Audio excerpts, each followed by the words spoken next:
So this should be working. Hello, everybody. Um,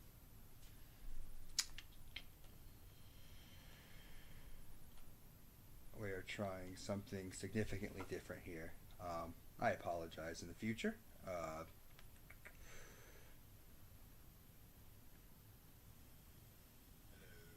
right, I can hear myself. That's good. If you're here, hello. This is Drew from Drew and Kim Plays. Let's bring the mic back over. We are back. Um, yeah, we are back with some Lorcana content. Um, it took a while to get this layout. I'm just trying to wait for all the regulars to get here.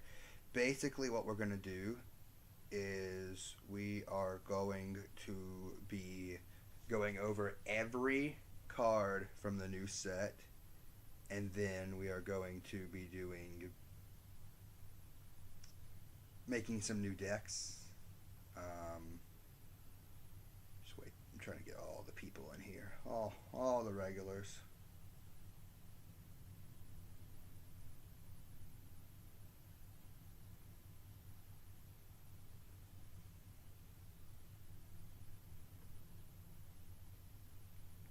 All right.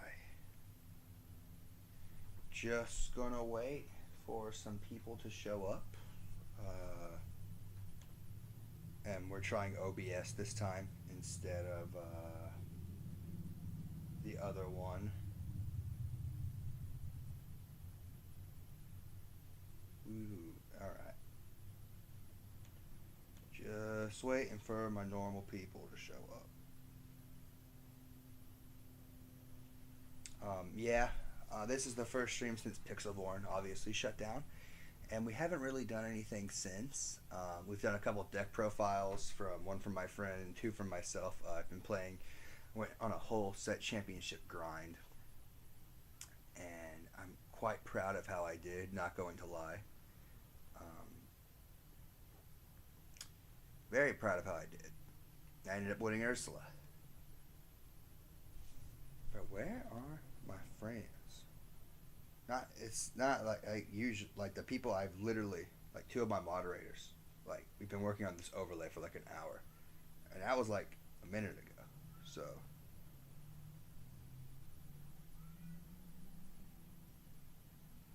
I want to at least have one person in here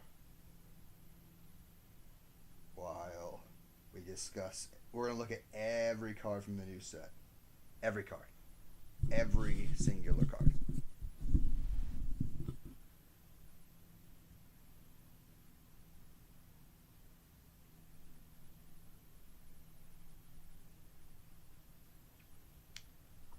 It's also here. Okay, I see people.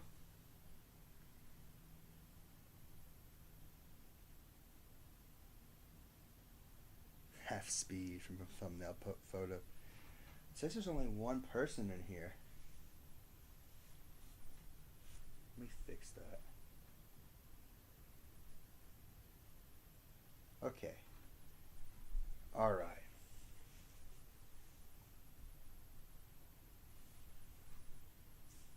My friend Wagwan.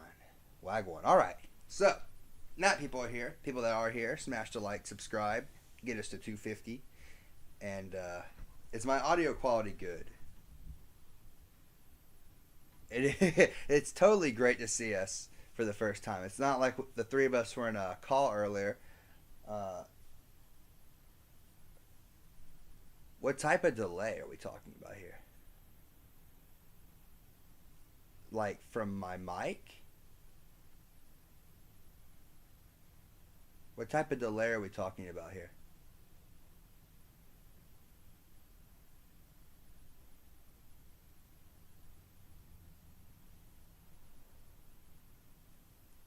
I have the video up right here. From my mic? There's no delay. There's not single delay. Not a single bit of delay.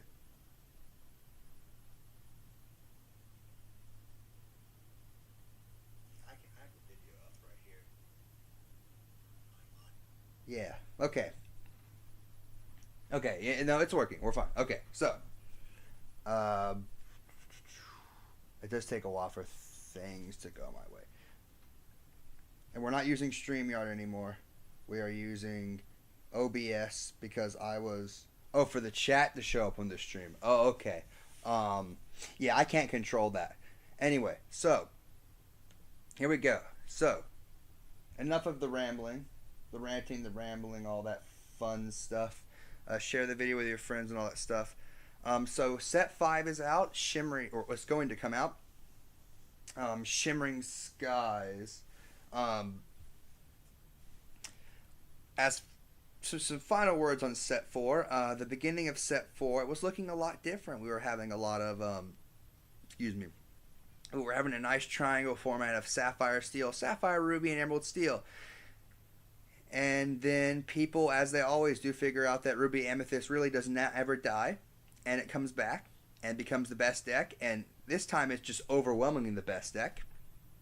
In my experiences, like I was able to everything had to go my way for me to beat it, but like, I had to build to beat it where they could just do the normal game plan. And if you don't see dime, you just lose that matchup.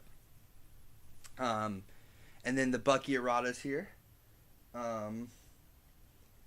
So, and now we're having this set 5, so Emerald Steel is going to have to readjust a lot this format. I don't know about Ruby Sapphire has new cool cards. Ruby Amethyst, I don't know how it gets weaker, it gets stronger. But Amber in this set has gotten a lot of good cards. And hopefully we see some new color combinations. If not, I think we're going to finally need like a banner limited list because, it's really been... Ruby Amethyst has been the best deck for a year. And it's just because it's just so consistent. Like, it's not... the thing is, it's not an unfair deck. It's just overwhelmingly consistent. That's the problem. Like all the other decks have like a little weakness.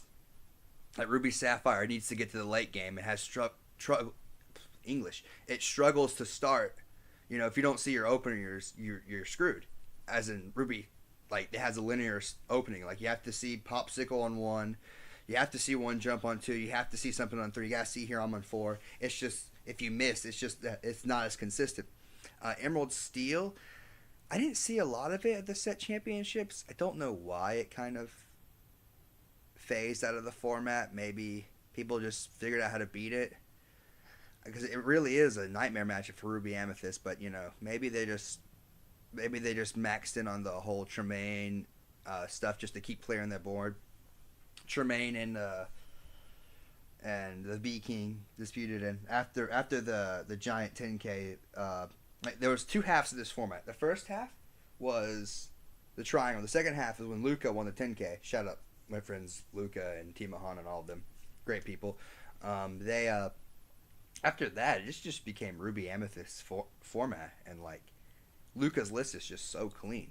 And, like, it's just no flaws in it. I had to start playing Hercules to even deal with them because Queen's Castle is such a menace of a card. But hopefully... Shimmering Skies makes it a bit more diverse, and I haven't read all the cards. I've read most of them, but we're going to be spending the first half of this stream reading every single card. So leave a like, comment, subscribe, share the video, get people out there, and let's go in. So we got stuff from Wreck-It Ralph, Frozen, Emperor's New Groove, Brother Bear. We have some apparently cards that play from discard for free. A lot more recursion. Alright, so let's start with the Amber. Okay. Let's start with the Amber. So, the first card is Vanellope von Schweetz. I don't know if I'm saying these right. It's just a 1-drop 2/2.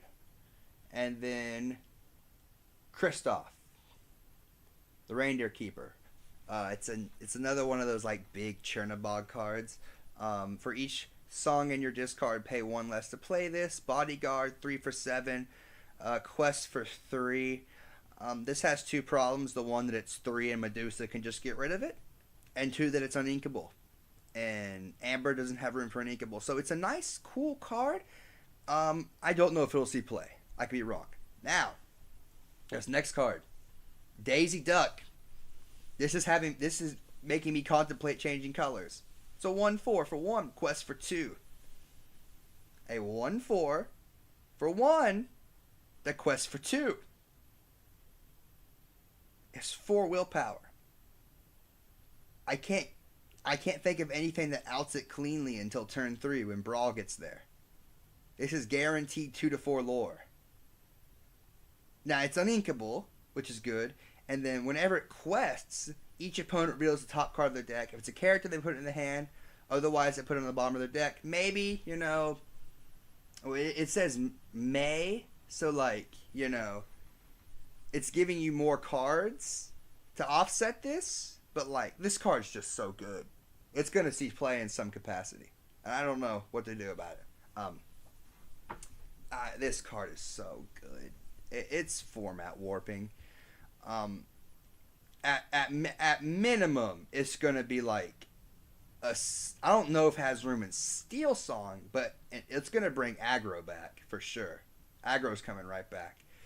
1/4/2 lore gives your opponent cards, or maybe in a way if it's not a character, they have to put it on the bottom of the deck because it says they put it on the bottom of their deck. So if it's a character, it's a may where they can add it back, but if it's not, then they put it on the bottom of the deck. So what if you need to draw a Brawl? Quest. Oh, there's the Brawl, bottom of the deck. Maybe I'm just reading that wrong, but this card's insane. This card's absolutely insane. I do not get why this was printed. Thankfully, they made it uninkable. Although, if this was inkable, this would have been the best card in the game. It's going to be like a $5 super rare off the gate. Now, the next one is Try Everything. A character with 4 more can sing. Remove this 3 damage from chosen character, and they can't quest, and no one's playing that. Amber Chromacon. I think each of the sets are getting their own, or each color is getting their own Chromacon. Remove the 1 damage from each of your characters. That's not good. Fix It Felix Jr. Whenever you play this character, you have a location in play, draw a card. Okay in draft, but as someone who tried to draft around locations, that's bad. Location base, I don't know. If we ever get good, this, in a location heavy deck, it may be good. And we've got some new good locations, so this may be based. I don't know. This could be like a sleeper tech card, or this just may not be good at all. Probably the latter. And then there's a Floodborn he can shift onto, and he gives your locations 2 willpower. The problem is this set has introduced ways to get rid of locations. Locations better, which, thank God, because Queen's Castle is so good. And then Spin.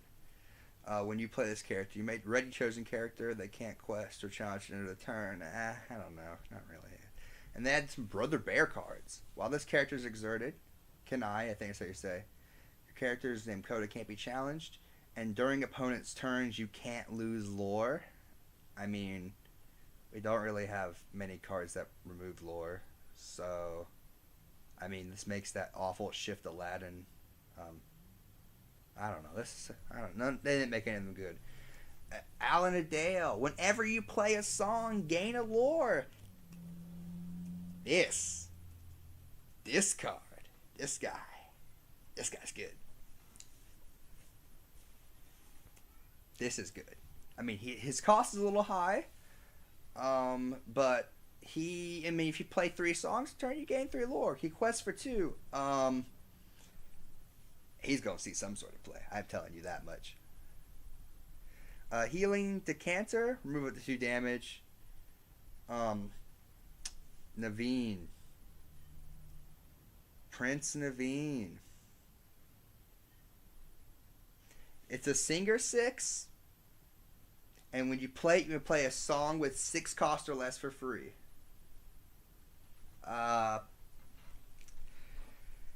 Prince Naveen is so good. It's not even funny. It's so good. Also, it's uninkable, but this is you play this and then you get to play Let the Storm Rage On for free. or grab your swords for free. You get to play that in a body. So in a vacuum, this card's actually just nuts. Card's amazing. This card's great. Now, do we have a translation on this?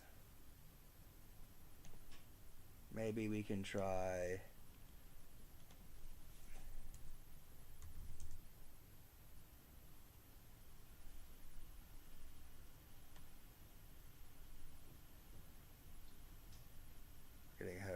Okay, this one right here. So the Maid Marian is when you play this character, chosen opponent chosen opposing character gets -5 until the start of your next turn. I guess your Maui is useless, even though when the Maui comes down, it's already done what it needs to do. I don't like that card at all. This card's kind of crap. Card's kind of donkey.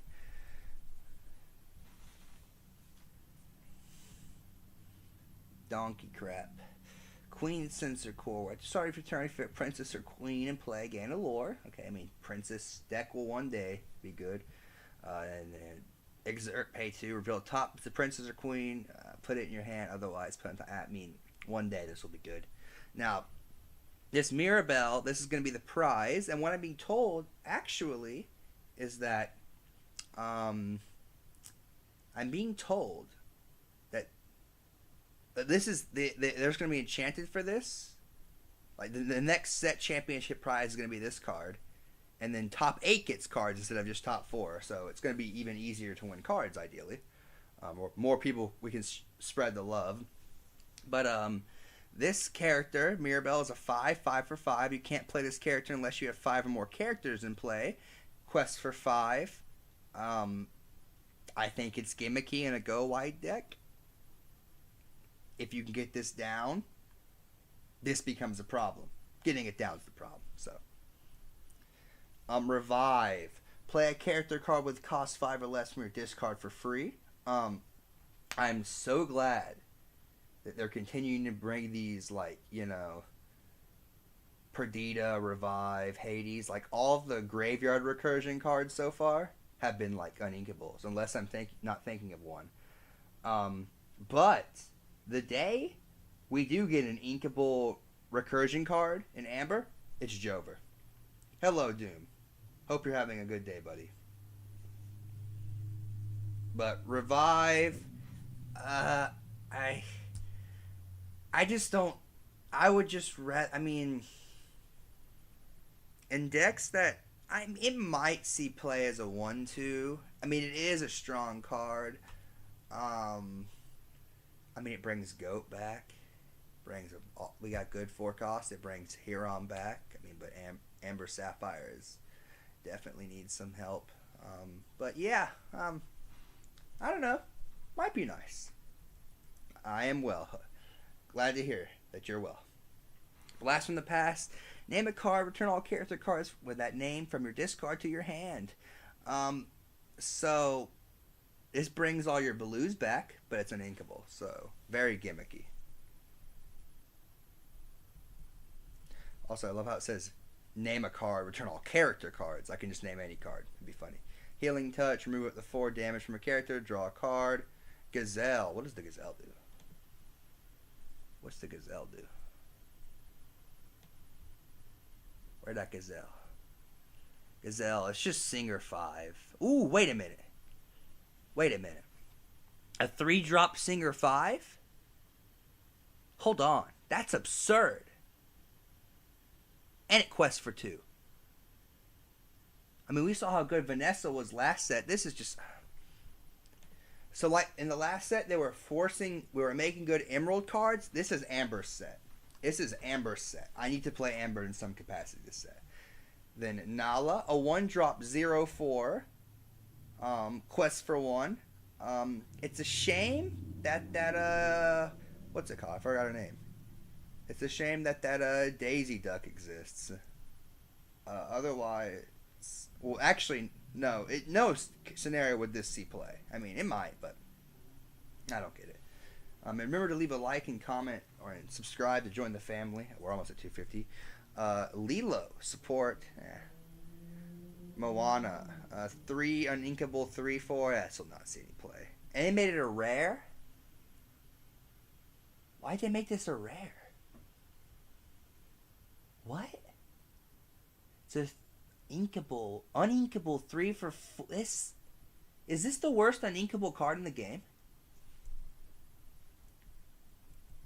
Like for 3, like look here for 3. This is a 3/4 quest for 2. At the cost of 1 less power, or at the cost of 1 less strength and willpower, you get Inkability and Singer 5. And this is a common, and this is a rare. I don't know what they're doing. Minnie Mouse Drum Major. You shift her. You may search your deck for a character and put that card on top of your deck. Pretty good. Very good, one might say. This actually, what I was thinking is that in a Mufasa deck, you put the Mufasa on top of your deck, or any character you want on top of the deck. Like if you have the Mufasa out, you shift this, put a character on top so that Mufasa's always hitting. Because I know they play the evasive Minnie Mouse. So, there may be some sequencing issues, but this is something for Mufasa decks that may or may not work. The Wreck-It Ralph. Wreck-It Ralph. If when you play this character, return a character from your discard to your hand. If it's a princess, gain 2 lore. Thank God Baloo is not a princess. I'm so happy Baloo's not a princess. Vanellope von Schweetz, the Shift. Shift 2, when you play another princess character. All characters get -1 until the end of your next turn. It's okay. Invited to the ball. Reveal the top 2 cards of your deck. Put reveal character cards in your hand. Put the rest in the bottom of your deck, any order. In an all-character deck, although this is not an all-character deck because, because this wouldn't be a character. I don't know. This mini. Ooh, what's this mini do? Looks like something's falling over. Let's find what the mini does.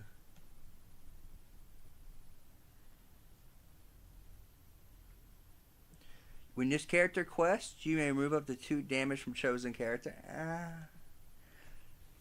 One day we'll get a good remove damage payoff, other than Grandpappy. Another Vanellope von Schweetz. Oh. Could we see this Vanellope von Schweetz?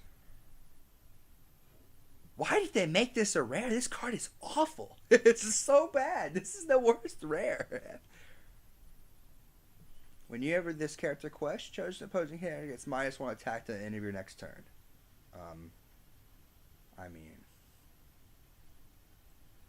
Okay. Rut. Support. Fix-It Felix. 2/4 Bodyguard is not bad. Not gonna lie. I just don't know where it is. And then Rapunzel's Tower. Where characters get 3 real power here. Another Pride Land, except jungle location. While you have 3 or more characters here, you may banish this location to play a character from your discard for free. This kind of slaps. This slaps. It has a 2 move cost, but it has 8 willpower. This slaps. I like this. But that's all the Amber cards. I'm going to give everyone a chance to breathe. Do we think that Amber is cooking this set? Because I think Amber is cooking this set. Amber is so chilling. Like, Amber got some good cards.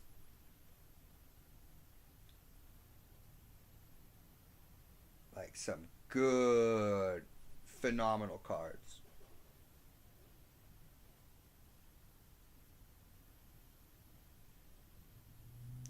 Okay, well, we don't want to talk about Amber. Let's move on to everyone's favorite color, Amethyst. Okie dokie. Everyone knows Amethyst. Amethyst has remained the strongest color in this game. Will this set, solely because I like Wreck-It Ralph based. But anyway, so Bruni, the Fire Salamander. It's an evasive 2/2. It's kind of small, but it quests for 2. When this character is banished, you may draw a card. It's a little wonky, um, but it's nice. This Elsa, this Elsa, 2/5, rush evasive. When you play this character, exert chosen opposing character. Um, this outs Diablo. Just a 2/5, but so crazy. And then half Hexwell Crown. Okay, you've all probably, where is it? I put my half Hexwell Crown up.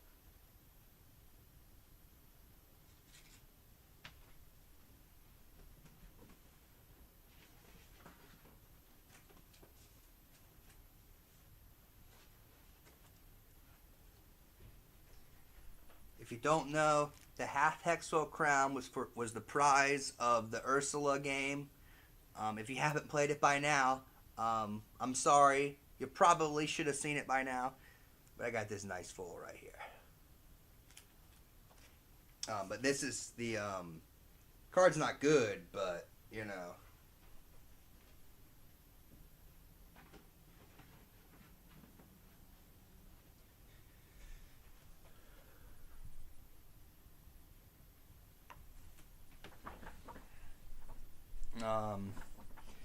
Yeah. Okay. Luisa Madrigal, 64833. Another vanilla rare. At least this one's kind of good, but like, this is so many slots. Monstro, 5656 whale. Magica to spell during opponent's turns. If an effect would cause you to discard one or more cards in your hand, you don't discard. So, they eroded Bucky and they printed this card. They eroded Bucky and printed this card. It's got a weird stat line. There's not really a sideboard, so I don't know if they'll play this card. But if Emerald becomes good, then but then again, they discard kind of early. This comes down kind of late, so this seems kind of gimmicky. If it was like a one drop, then yeah, we'd be looking at something crazy here. And there's new Madam Mim cards. Madam Mim Elephant, like all the Madam Mims, it bounces. At the start of your turn, you may move up to 2 damage counters from this character to the chosen opposing character. It's okay. It might see play. I don't know. What we'll see play is Amethyst Chromicon. Each player may draw a card. Item, Just keep drawing. Just what item? Just just keep drawing. It is quite nice on a 3/7. On a 3/7, it's quite nice. But if it's but I mean theoretically, if they if someone tries to Medusa this, it'd be like the lowest value Medusa ever. Because, you would Medusa this instead of something. If you Medusa this, it just feels bad. But yeah. Draw cards, draw card. Although giving your opponent a card, maybe. I saw some people clamoring for this card. And I'm not the Ruby Amethyst guru, but if they think this card's good, then it must be good. Rafiki, 1/4 with a rush. While you play this character, he gains Challenger 4 this turn. So it's a little Maui. And if you're trying to play a different color combination, if you're playing a different color combination, other than Ruby, you have a little bit of a semi Maui, but he's uninkable. So 2/2 quest for 2 Maleficent, not that bad. We know the way. Do you know the way? Shuffle chosen character from your discard into your deck. Reveal the top card of your deck. If it's the same name as the chosen character, you may play the real character for 3. This is Magic Broom support. One day it'll be good. White Rabbit. Okay, I need to see what this Maleficent does. That Maleficent looks kind of fire.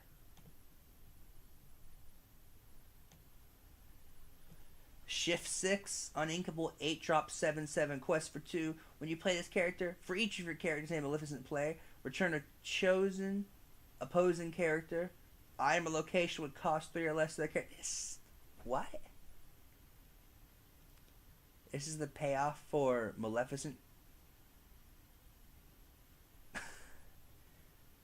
So you want this to come down early to deal, but like in late game, everyone has the high cost. This is awful. This card's terrible. Artwork's super cool though. Archimedes. Yeah, it is kind of mid. It kind of niche. I mean, probably good against I don't know. I feel like a stink bug. I said stink bug season. I don't know. We in the country, so bugs. Not a lot of bugs, but you know, outside in nature, like a stink bug could get in. Archimedes, Floodborn Ally, Shift, Evasive, Challenger 3. Here's the thing. This Archimedes card kind of slaps. On your turn, he's a 4/4. So when you're challenging him, he's good. And he's an evasive. I don't know how good he is, but he's quite interesting. Come on, guys. Let's get to 10 likes. And then an Archimedes below him is also evasive. This Anna.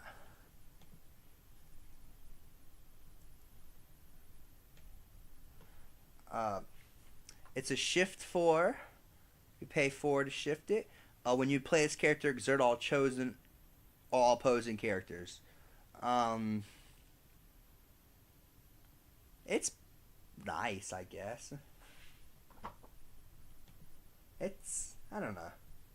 Hypnotic Strength, according to the lore, Jafar got the rod and he hypnotized the little mouse guy, Basil, to getting him something, and that's probably the plot of set 6. But draw a card, chosen character gets Challenger 2. Okay, I guess. Draft staple. Camilo Madrigal. Whenever this character quests, you may gain lore equal to the lore of chosen other character of yours. Return that character to your hand.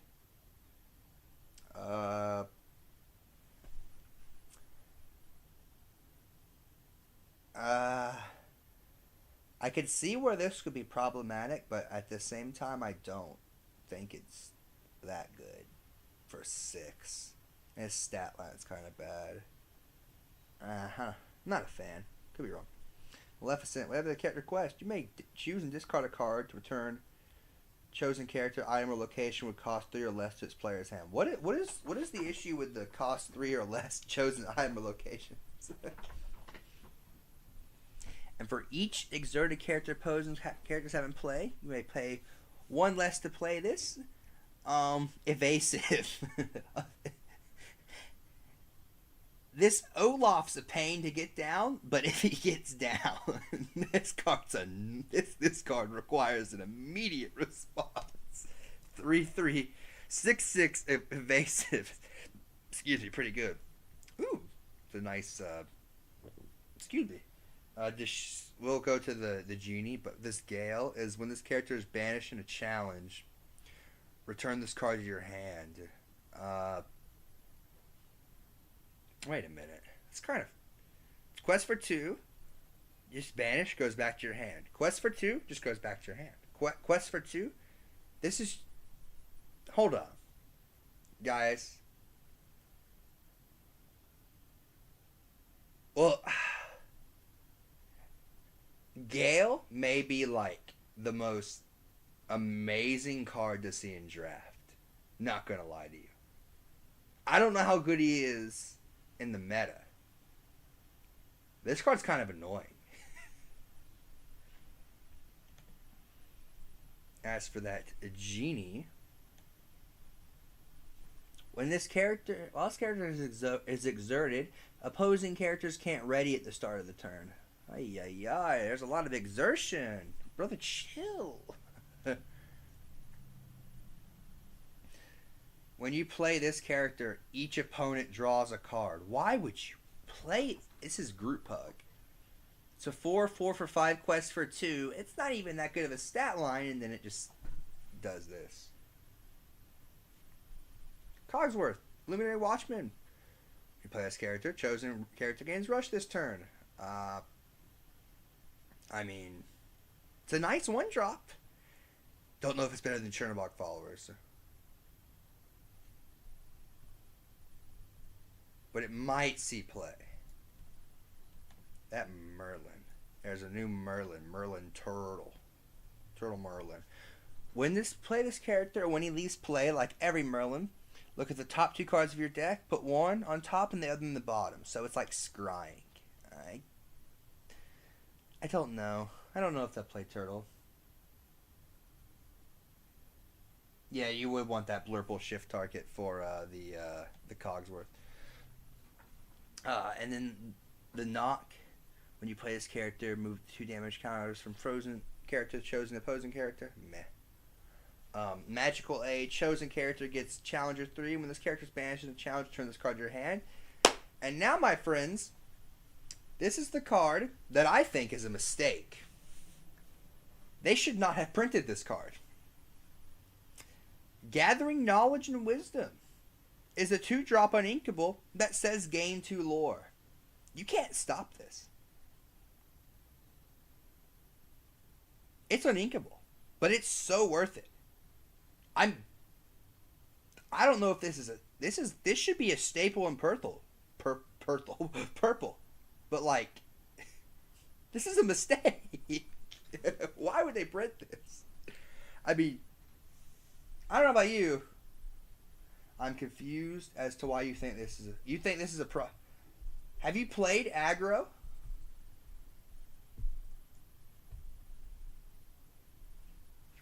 Bruh, just seeing 2 of this card is 4 lore. Lore is vital in this game.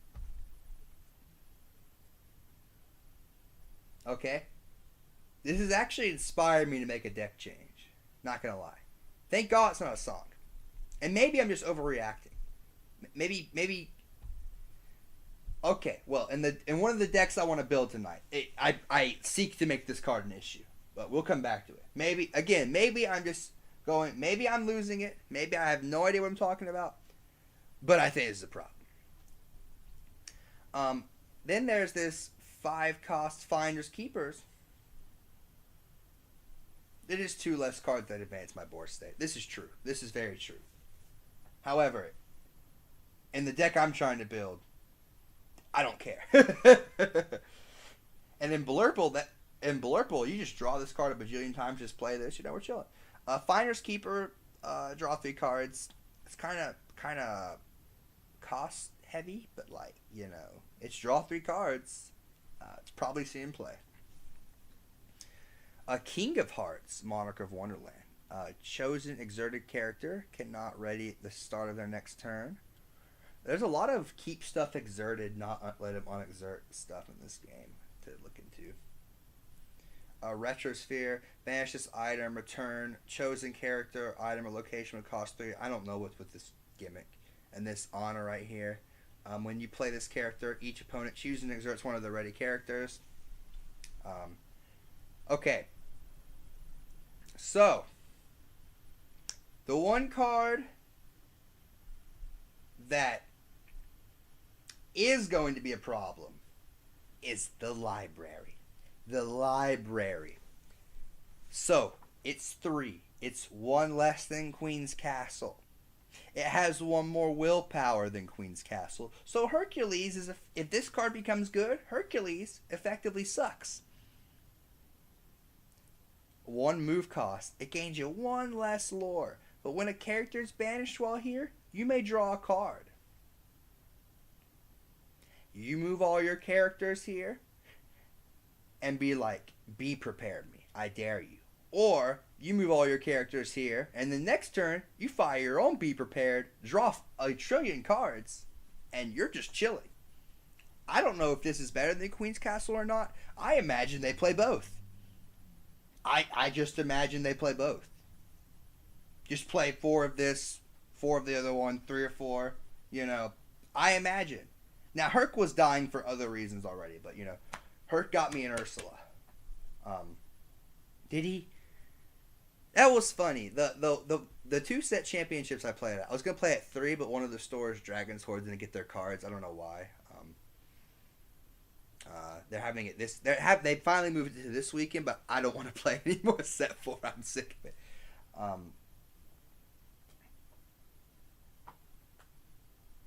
yeah. The library is a nightmare. This card's great. Another good purple card that's gonna get us all destroyed. But in the first one, I got top 8 out of 30, and it was a stacked room of great players. And I lost in top 8, but in round 1, I played Steel Song, and then round 2, and then round 3, I played Ruby Amethyst, and the third round was on stream. I played against Luca. Again, phenomenal player. He is probably the reason that Ruby Amethyst... Actually, he is the reason people started playing Ruby Amethyst in set 4. Him winning the 10K changed everything. So, I mean, and I'm not one to brag. And I really do think in the game 3 we played, had he not in the game 3, he was like not getting any inkables and couldn't advance his board state. And I'm going to attribute that as to the reason he lost. But I also drew double dime. So, like, I really think I kind of sacked him. But, you have to do what you have to do to win. But had he had gotten an inkable in game 3, I think I would have lost. Like, he could not ink a card. Like, he just kept drawing on inkables and couldn't get anywhere. And here's the thing. I'm not saying I played better. I'm saying that when you play Ruby Amethyst, you need the person to get in that scenario. Because unless you draw double dime and just absolutely have an answer for Queen's Castle, you're helpless against that deck. You're helpless. That deck eats Ruby Sapphire for breakfast, lunch, and dinner. So, I probably got lucky in that first set championship. And my luck ran out in top 8. And even then, when in the second one I played Baloo Steel Song round 2, 1s and 2. Round 3 I play a Sapphire Steel, which, the wheels didn't go his way. And then I get my top 4, and then top 4 to go to the mat. I play against Ruby Amethyst. We both get to 10 cards in deck. By the way, shout out Bruce. And shout out to everyone on Team Ohana again. They're all great people and great players. But, like, I got rid of all 4 of his Queen's Castles. But, like, I didn't win because I didn't see dime. So Hercules just stalls the inevitable, basically. Which is why, like, even if you build to beat Ruby Sapphire, and even if you play it 100% perfectly, you still lose. Like, or have a high ceiling of losing. And, that's just so consistent. And, like, I mean, until they address a card like Rabbit or Queen's Castle, that deck is... And even if they get rid of Queen's Castle, they have the library now. Like, I don't see a world where Ruby Amethyst stops being the best deck in the game because one color combination is drawing and the other is removal spells. Each set, you're just going to get more draw cards and more removal spells, and I just think Ruby Amethyst is going to be a solid deck for a long time unless they address the bounce package. But, such a good deck. I was so tempted to switch to it, but I didn't have enough time to learn it, and there's no Pixelborn. So, but that's my rant. The library is a great part. And then another location. This one's inkable. But this character, you play this location, choose an exerted character, and they can't ready. Had this been inkable, it would have been so nice. But yeah. Anyway, Amethyst gets at least 2-3 new cards. Not as many good cards as Amber. But I don't see Ruby Amethyst going anywhere unless they address it on a ban list. It's probably going to be the best deck. Emerald. Emerald.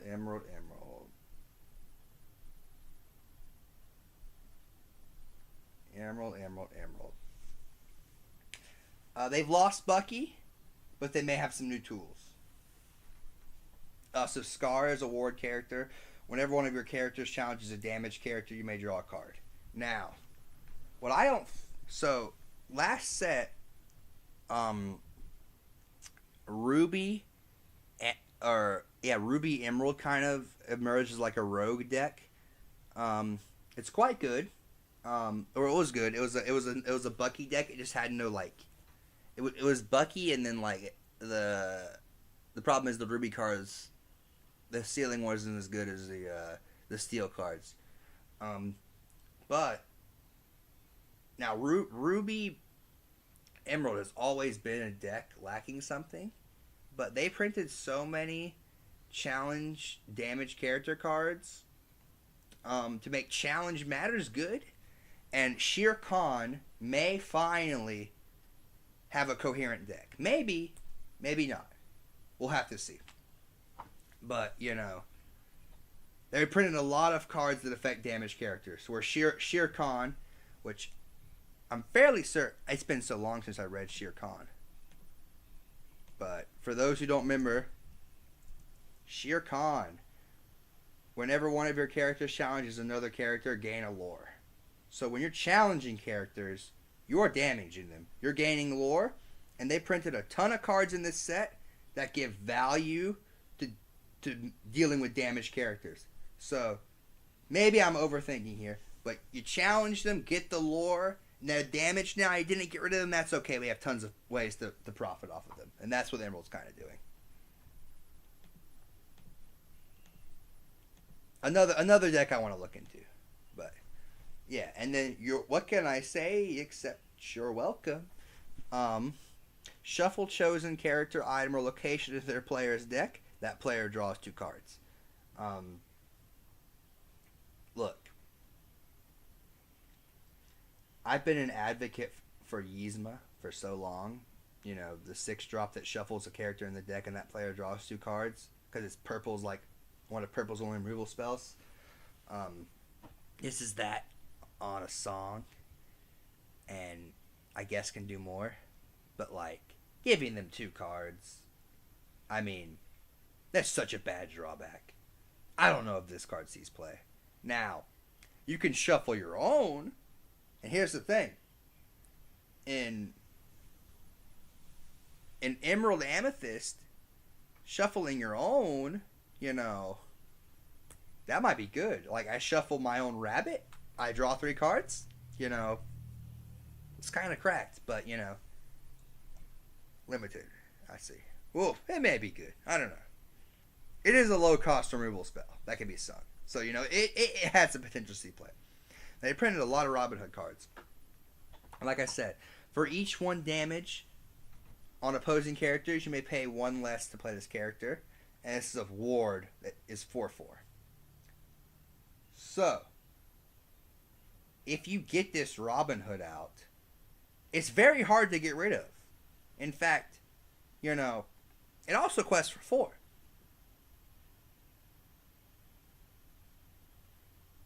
So, and the damage matters if you can get this out. It's crazy. And then there's another Robin Hood, Shift 3.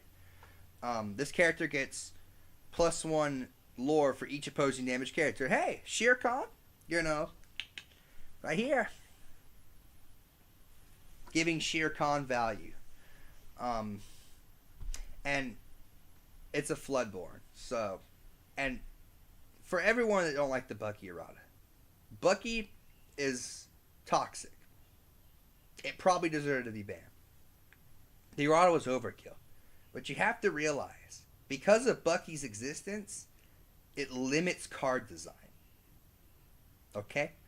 They can't make any good Floodborn cards without people going like, hey, let me slam it with Bucky. Let me play it with Bucky. I was trying it with Sapphire, for God's sake. Bucky limits card design.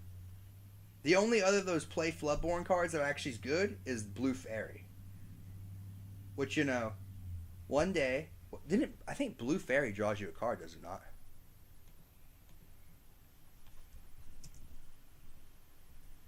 Was it Blue Fairy? Whenever you play a Floodborn, you can draw a card. This one day is going to be a problem. If it's not already a problem. In that Steel Amethyst deck, which I'm telling you, that deck, this set, becomes top notch. But this card, all those Floodborn cards are a problem. Those when you play a Floodborn. It limits card design, and I don't think they're long for this world. Ed. Damaged characters can't challenge this character. See what I'm saying?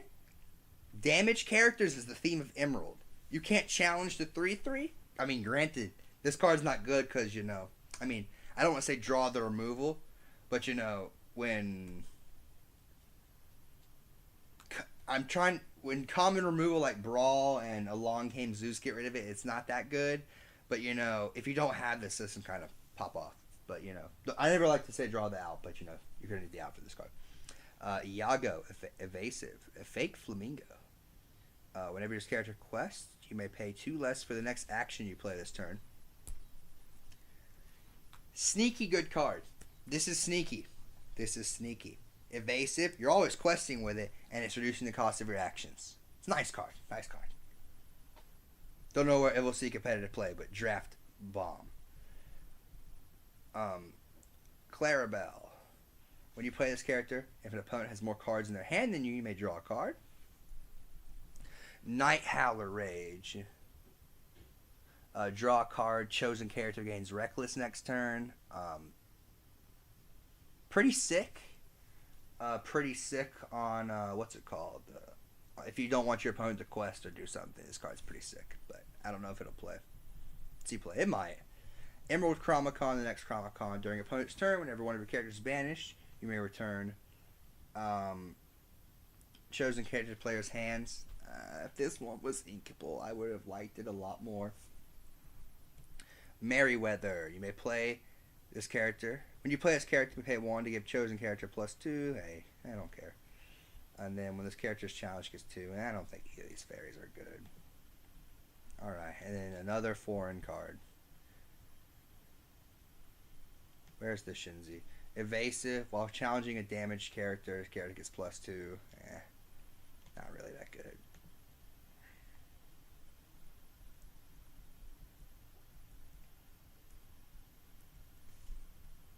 Still haven't got to 5 likes. Come on, people. Anyway, another Shinzi.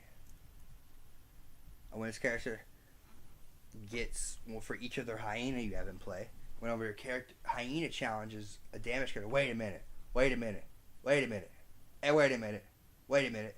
Hyena travel. Hold up. Hold on, chat. This is hyena tribal. Hyena tribal. There we go. It's my next jank deck. Hyena tribal. Shere Khan and the hyenas. That's it. That's right here. Hyena tribal. Even though there's like a card in the game that like destroys hyenas. Can't remember what it is. Is it Rafiki? I think it is Rafiki. Yeah, when this character challenges a hyena character, it takes no damage from the challenge. Rafiki, you're coming back, buddy.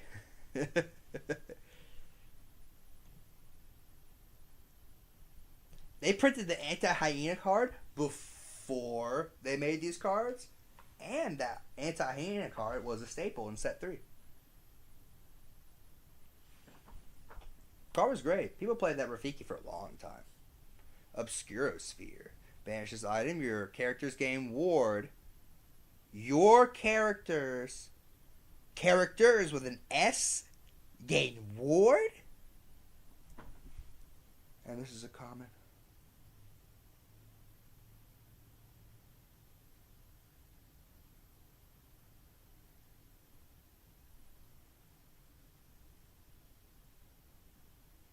I mean, you'd have to pay 2, but, you know, for a common, it's pretty nice. A Banzai. And then Little John, 1-drop 0/4. So they make it so many of these 1-drop 0/4s. I mean, like, I don't get it. Fauna. And then Oof, another character that can't sing songs. But he's a mime, so I completely get that. I don't know why they even bought her. Now, they did take Bucky, but they gave you this. Prince John's Mirror. If you have this character, if you have a character named Prince John in play, you pay 1 less to play this item. Remember, Amethyst Ruby cannot get rid of items.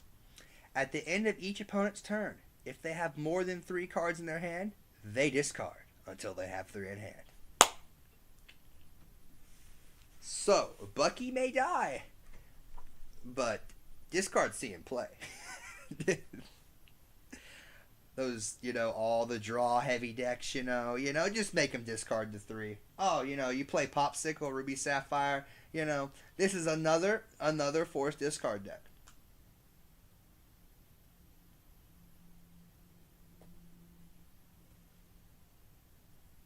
This isn't Bucky 2. This could be worse.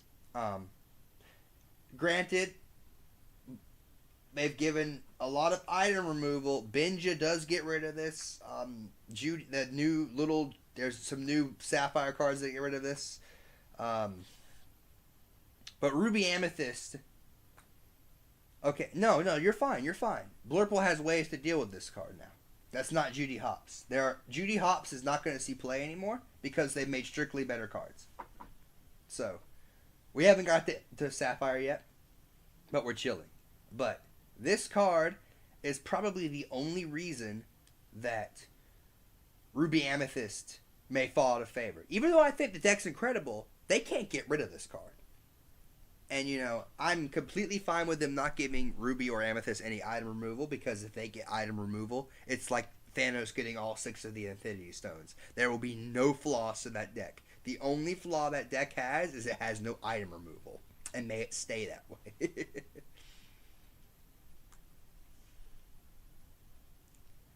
But even then, like, Ruby Amethyst can play their entire hand. They don't really care about this. So, like, you could sort of play around this card, but you do have to respect it. So, we'll see.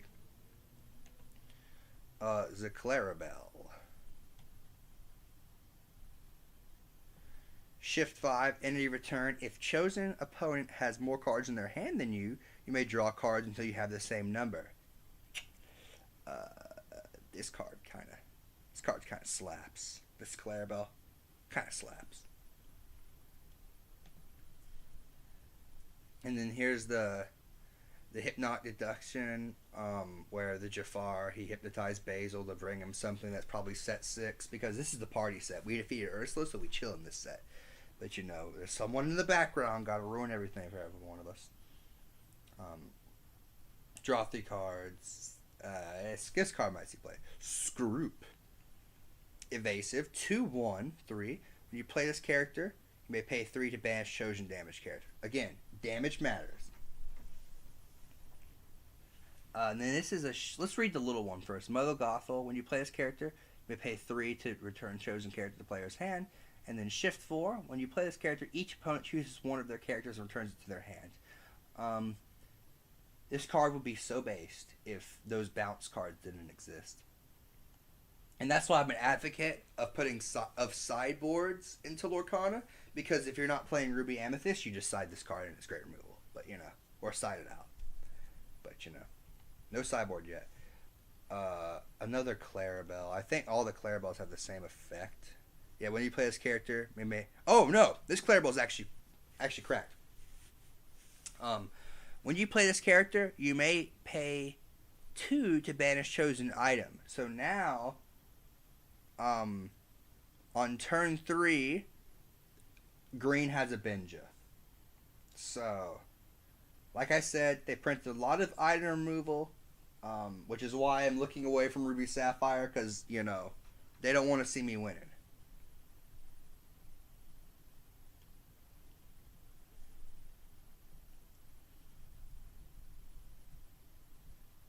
Let's go to that Prince Philip.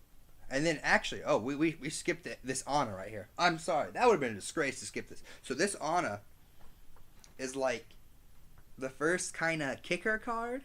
Like kicker for Magic. Because you're paying something additional for an additional effect. So it comes down for 3. It's a 2/3. Quest for 2. 3 uninkable, which I think is only downside. And it's one to consider because green has so many good uninkables. But it's quite flexible. So you can pay 2 to make someone discard a card, boost a character up by 2 power, or banish chosen damage character. So it's a great utility card. Is there room for it? I don't know. And then there's this Prince Philip. When you play this character, banish chosen opposing dragon character. Nice Maleficent dragon, buddy. Whenever he challenges a damage character, ready this character after the challenge. Ooh. Ooh. Ooh. Meh. I think it's too gimmicky. It's nice on paper. I don't know. It could be good. Alright. And then Robin Hood, when you play this character, if the opponent has a damage character in play, gain a lore. Passive lore gain for green. Let's go. Like I say, damage matters. Banzai. When you play this character, you may exert chosen damage character. Zazu, 3/5, 3 evasive. He glowing. He chilling. Alright. Remember who you are. If chosen character has more cards, or chosen opponent has more cards in their hand than you, draw cards so you have the same number. This ain't gonna see no play no more. They printed that Clarabelle. If they want it, they'd have this. This is just not good.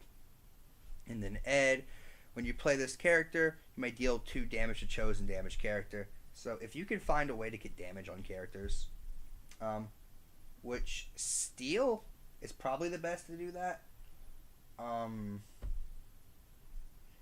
Yeah, honestly, just maybe Emerald Steel. Maybe I was thinking this wrong. Maybe Emerald Steel just goes to be like a challenge, like damage characters gain value off of them. Maybe maybe Ruby isn't the right partner. Maybe Shere Khan's Jank. Steel is the way to make the most of this hyena deck, and that may be where Emerald Steel pivots. I don't know. We'll see. Tropical Rainforest, the Jaguar Lair, opposing damage characters. Emerald Steel is already a thing, but it may pivot away from being like a discard deck and more of like a damage gain value deck. Now here's the payoff. Opposing damage characters gain reckless. Sick location. And Sherwood Forest, Robin Hood characters move here for free, and they gain war, and just exert to pay 1 till 2 damage to chosen character. Doesn't gain passive lore. Alright, I want to leave Ruby and them for last because those are the 2 colors I play the most of. So let's go to Steel next. Because I don't want you to see my opinions on the 2 colors I play the most of until the end. So Kronk, Head of Security. And if you actually hold some of the villains beside each other, you can see it forms like art. It's a 7 shift 5. And he's a captain. Ooh, a captain.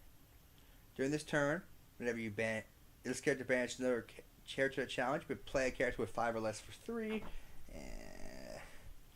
He would be really good and like a I don't know. He's a nice utility card. The Stitch, 1/4 for 4, deal 2 damage to chosen character. They'll find room for it. This card's quite nice. Again, goodbye Diablo. A Tug of War, choose 1, deal 1 damage to each opposing character without evasive, or deal 3 damage to each opposing character with evasive. So this is an evasive board wipe.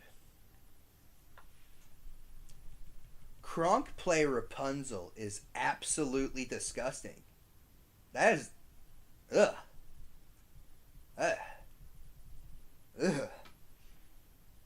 And then Snow White, the Knight. Resist 1 for each other knight you have in play. And then we got all the knights. Doc, the Bold Knight. When you play this character, discard your hand and draw 2 cards. Don't know. One day when we have like a grave, when we have grave effects, this card's going to be insane. Bashful. When you have Snow White in play, it becomes a bodyguard. Dopey. Whenever you play this character, even if the knight in play, deal 1 damage to chosen character or location. Sneezy. Gives a knight challenger 2. Happy. Gains evasive 1, 2, 1. I don't know. Grumpy. One of the knights at a location gains resist 2. And gains evasive. Sleepy, bodyguard. Alright, I don't care about any of those. This Pete card I'm glad you can't read the text. Because when they revealed this, I wanted to cry. And this is maybe why I don't play what's it called anymore? Ruby Sapphire. Okay. So, Pete may end up just being the most impactful card in the set. Maybe not this set. But when you play him, opponents can't play actions until the start of your next turn. So just, you know,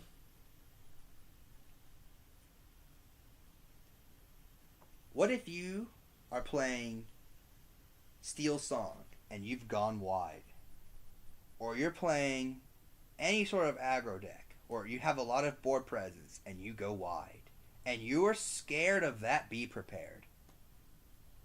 Well, guess what, buddy? They survive for a turn.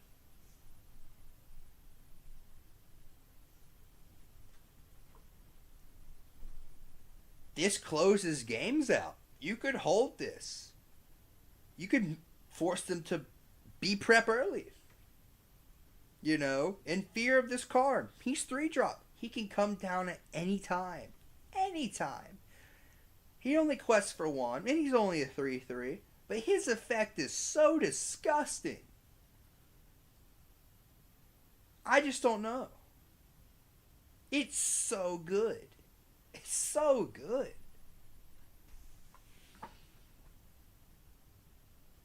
This Pete. This Pete's insane. It's terrifying. It's truly terrifying.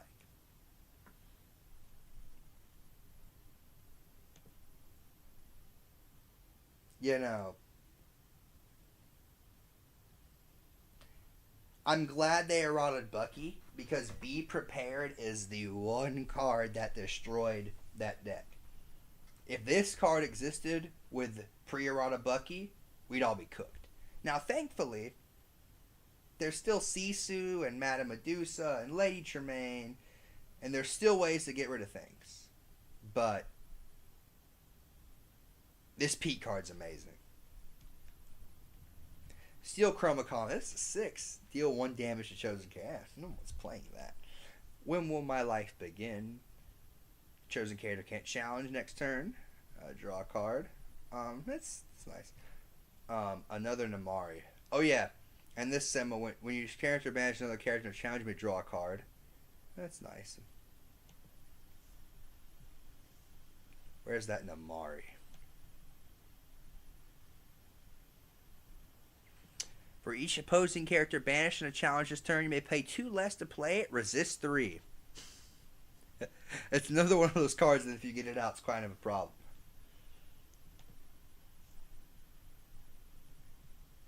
Rudy.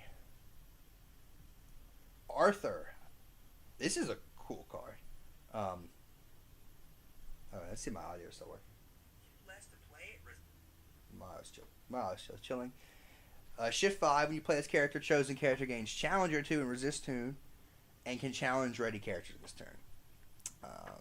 If Ward ever became a problem, this is nice for the toolbox of... He's just an inkable, so I don't know. In theory, he's quite nice. I'm just... Oh my gosh, the thing's falling out of the chair. Oh no. Having a nightmare over here, chat. Trying to fix my chair. Computer almost fell over. We are not gaming.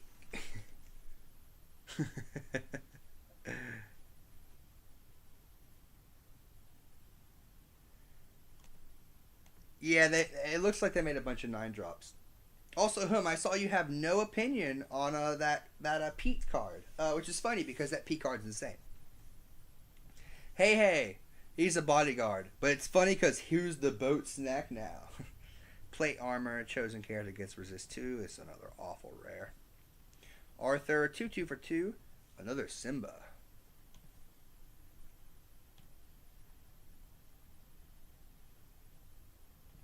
You play this character, you may banish chosen item or location. So Steel has a way to deal with Queen's Castle quite cleanly. They had Rise of the Titans, but, you know, it's a body, you know, and it's a 3/5. It's going to see play, I think. And here's the Jafar that hypnotized Basil. He's a Challenger 7. Challenger 7. And opposing characters with cost 4 or less can't challenge. So, I don't actually know. Usually characters that are cost 4 or less don't challenge. Like Maui can still challenge. I guess with Queen's Castle, I can't like go Maui Hiram. I don't know. This Jafar card just seems like lore. It just seems like a lore card. A Royal Guard, 1/7. A Shield of Arendelle. Banishes item chosen character gains resist. Food fight. Your character is gaining exert 1. Deal 1 the chosen. This card's funny. Gosh, you ordered the upside down cake. Yuck. Duck for cover. Chosen character gains resistance +1. Signor Hector. A 7-drop 17 quest for 3. Another Pete. Reveal the top card of your deck. If it's Pete, you may play it for free. Pete Tribal. Yzma. During your turn, whenever one character banishes a character in a challenge, we deal 1 damage to chosen location. Uninkable, so I don't think it's going to see play. Because there's another uninkable that just comes in and deals 2 damage without, and does 1 more damage without having to banish something in a challenge. Crunk. Challenger 1. Mickey Mouse. A 1 with resist 1. Badenon. No one I'd rather be than me. Villain characters. Ooh, more villain cards. Ooh. Villain. And 7 Dwarves Mine. The first time you have a character here, we deal 1 damage shows a character. If it's a knight, +2. 7 dwarves. Fun. Anyway. We'll save blue for last. And so here's red, which I think we're all in consensus. Red didn't really get many good cards, although I haven't read them all, and people could be waffling. So Wreck-It Ralph. Whenever you ready this character, gain 1 lore for each damage on him. It's interesting. Donald Duck, Shift 4. Whenever you play this character, if you use Shift to play him, each opponent loses 2 lore. While an opponent has 10 or more lore, this character it becomes an 8/6. I mean, this helps you come back against Ruby Amethyst. Wish he had Rush. This would be the perfect anti-Ruby Amethyst card. You could be like, hey, you lose 2 lore, you don't win next turn, or you have 10 or more lore, which they always do. I'm a 8/6 that can challenge your Queen Castle. But you know he's almost there. Turbo Rush. This character also counts as being named King Candy for Shift. Tafita Mutton Fudge. Shift 2. When this character moves to a location, gain 2 lore, and it says once per turn. Thank God. Vanellope Von Schweetz. When you play this character, she gains evasive till the start of your next turn. Rush evasive.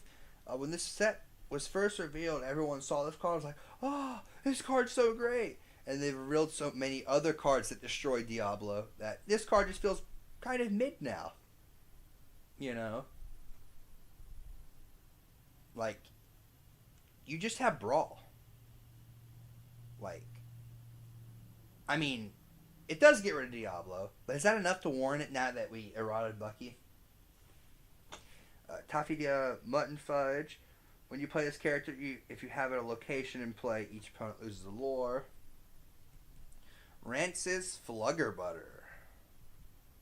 That card's hot mid. Snow Honor Rainbow. Rush 2/4. Another Mutton Fudge. Oh, ooh, a new Ratigan. I haven't seen this one. Shift 4, Evasive. Ooh, Evasive for 3. Your damaged characters get +2. Man, he's just kind of mid, but I like him. Ooh, a Mickey Mini Partner. Why do you have a character named Minnie Mouse in play? Gets 2, because of 4/4 quest for 2. When this character or one of your other named Mickey Mouse challenges another character, gain 1 lore. A la fin approche. I can't read today.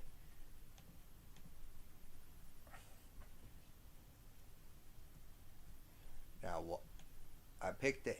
No, I picked the Ruby cards. Thank you. The Ruby cards.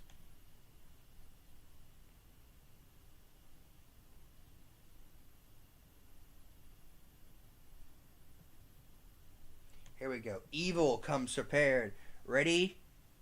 Chosen character of yours. They can't quest for the rest of the turn. Villain characters chosen. Game 1 lore. No one cares. Card's pretty lackluster. Ruby Chromicon. Chosen character gets +1 this turn. This kind of power creeps Vitalosphere a lot. Because it makes the Maui able to get rid of the Queen's Castle. Will it see play in Ruby Sapphire? No idea. Maybe. A Cater Carlo. That's probably not his name. Oh, that's just Pete. Why did his name change? When you play this character, if the other character named Pete in play, you may banish chosen opposing character. Okay. They're trying to make Pete Tribal work. You know. They're printing a lot of good cards that if you play Pete, you get rid of stuff. Or you can't do stuff to the Petes. Pete Tribal. I really think they need to, some of the color combinations I've never seen are, Ruby Steel. And with Pete, that might be a thing. Even though they try to make a thing with Pirates. And then, I want to see Amber Sapphire come back in some way. That was always a cool combination in set 1. Break free, deal 1 damage to chosen character of yours. They gain Rush and +1 this turn. Way to damage your characters. Simba, when you play this character, chosen character gets +2 this turn. Oh, here's that potion card. Where is it? So 1-drop, banishes the item, chosen character gets +3 this turn. If a villain character is chosen, they get +4. You could hypothetically... No. I don't know. It's a 1-drop. It might be good. I don't know. I don't know what items are going to be pog. Deny. Don't let the frostbite bite. Ready all your characters. I mean, this card's... Oh my gosh, this chair. This stupid chair. Oh my god. I need to get Kendall a new chair. Be a good birthday present. Let's see if she finds it out in the rewatch. Ready all your characters. They can't quest for the rest of your turn. I mean, you go wide. You ready your characters. We can't really challenge into them. But then, it has a 7. So, I don't know. This card, someone can make this work. It seems like every color is getting a big guy that's just coming down. Like you said, a big guy that comes down. Terrible to get out. For each damaged character you have in play, you play 2 less. This is a 10-6 with Rush. So if you get this thing down, it's getting rid of whatever it swings at. But he may have the hardest of all of the summoning conditions because you have to have damaged characters. So yeah, the sword released. At the start of your turn, if you have a character to play with more power than each opposing character in play, each opponent loses 1 lore, and you gain lore equal to the Lord loss. It's not that good. I don't think it is. Who's with me? A super rare. Your characters get +2 this turn. And whenever one of your characters with Reckless challenges another... What? Bro.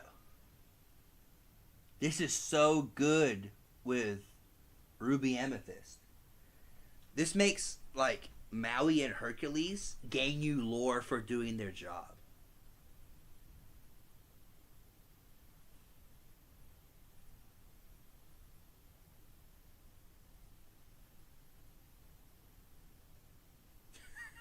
I don't know if maybe I'm overestimating how good this card is, but like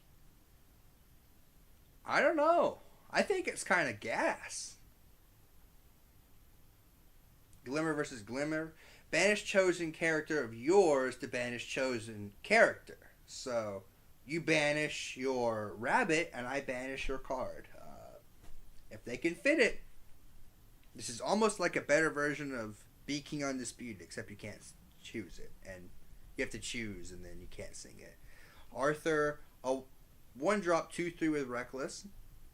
The Maximus. Now this Maximus Maximus card is interesting. So this Maximus, I can pull it up. It's a 6 quest for 2. At the end of your turn, if you have any characters in play with 5 or more power, gain 2 lore. If you haven't any in play with 10 or more power, gain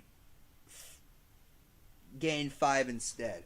I can't think of anything that can get that big. Are there any 9s? And I mean, you're gonna get 2 off him, you know, because Maui and Hercules and all those guys and Tamatoa exist. So you know, him with the Tamatoa becomes a problem. Don't know if you're getting the 5 lore, but the 2 lore is enough. He's probably one of the better ones, and a lot of the super rares this set are good. Like this is the first set where all the super rares are pretty good. Evasive 2/2 for 2, and there's a Scar. When you play this character, you may banish chosen character named Mufasa. That's great.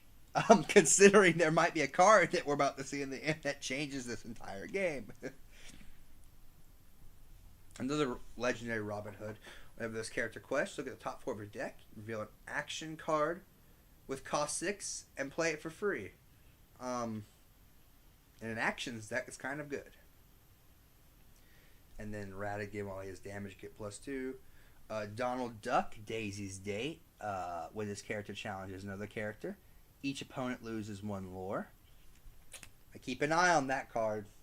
Keep an eye. I think it's good. And a Pete, 4/3.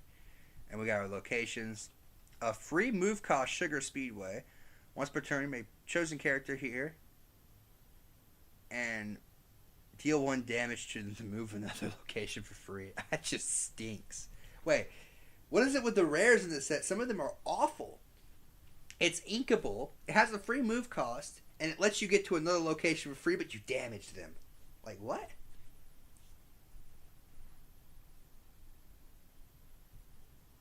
Ratigan's Party. While you have a damaged character here, the location... yeah. Alright. Sapphire. With Amber, I think Sapphire's the big winner of this set, which is great. Because I've been in the trenches for a long time. A long time. Too long. Alright, let's start with this Merlin right here. When you play this character, if you shift him, search your deck for any card, put that card in your hand, and shuffle your deck. And we got ourselves a vampiric tutor on a body. Let's go. This card was a mistake, but it's in my color. Let's go. And now, Ludwig von Drake, a 5-drop 4/4 quest for a 3. We're at the gate. Draft staple. I'm loving it. Sapphire Chromacon. 2. Banish one of your items, gain 2 lore. Banish my popsicle, win the game. Baby Lucky Dime. Not that good. I don't think. Basil. Support. King Candy. And then the Floodborn King Candy. When you play this character, you may draw 2 cards and put a card from your hand on the bottom of your deck. No, not that good. Chaka. Chica. Support. During your turn, when you put a card in your inkwell, if it's the second card you put in your inkwell this turn, draw a card. Had you been inkable, I'd have the highest highest hopes for you, but you're not. But you make Fishbone Quill great again.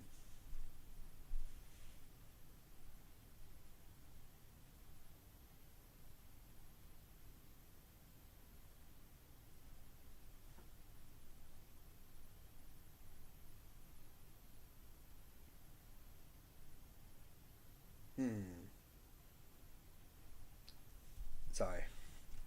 Tanana. When you play this character, move up to 1 damage from chosen location. Royal Tantrum. Banish any number of items, then draw a card for each item banished this way. I wish you were inkable. So good. Would have been so good. Merlin's Carpet Bag. 1, return an item card from your discard to your hand. I mean, Tamato already does it, and it's inkable, not good. Tipo. When you play this character, you may put a card from your hand to your inkwell. Wait a minute. There's 1 jump ahead, never seen play again.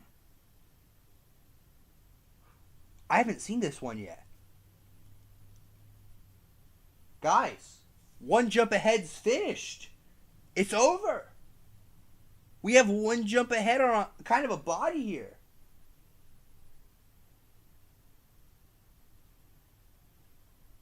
It's over. Well, 1 jump ahead puts him top of deck. But Tipo might be good. I don't know. Stessa Melodia. Please be a good song. Please be a good song. I've been in the trenches. Sapphire needs some good songs. No, 1 jump will never be fine. Curse the 1 jump.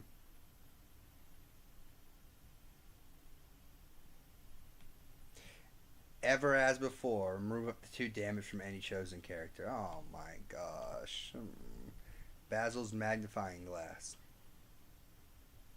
Look at the top 3 of your cards in any order. Reveal an item card, put it in your hand. Okay, we don't care. Okay, here's Sheriff. Here's the 9-drop big guy for Sapphire. For each item you have in play, costs 1 less. He quests for 4, give support. Ironically, we got the best one. Totally.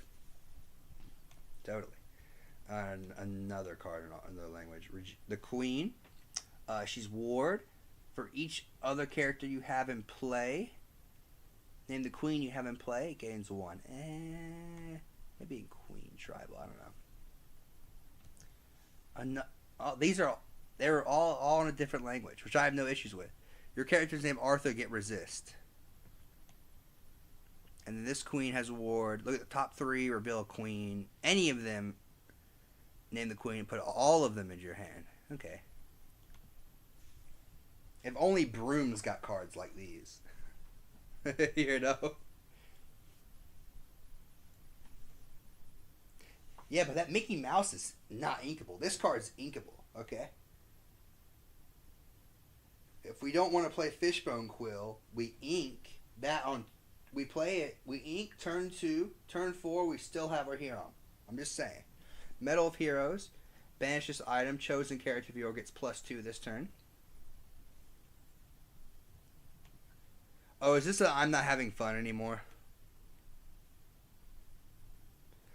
Put chosen character.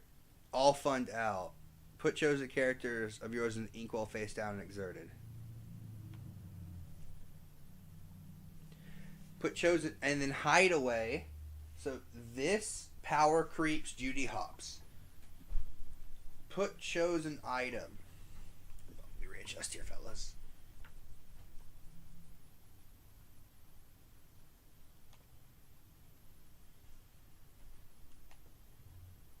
Put chosen item or location into its player's inkwell face down and exerted. Goodbye, Judy Hopps. Judy Hopps. You're a legend. Legend, Judy. But we get to put Queen's Castles in that inkwell exerted for just 2. Goodbye, Queen's Castle. Vision of the Future. Look at the top 5 cards of your deck. Put 1 into your hand and the rest in the bottom in any order.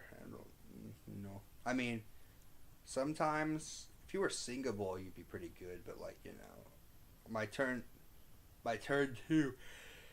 Needs to be one jump or that new kid I forgot. Bell with Ward. When you play this character, your other characters gain Ward until the start of your next turn.